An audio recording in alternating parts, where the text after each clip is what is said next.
7/6/2026 ஞாயிறு.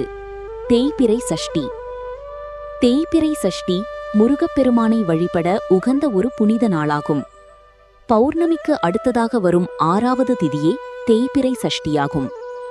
இந்த நாளில் விரதம் இருந்து முருகனை வழிபட்டால் கடன் தொல்லை, நோய் மற்றும் எதிரிகளின் தொல்லைகள் நீங்கி நிம்மதியும் மன அமைதியும் கிடைக்கும்.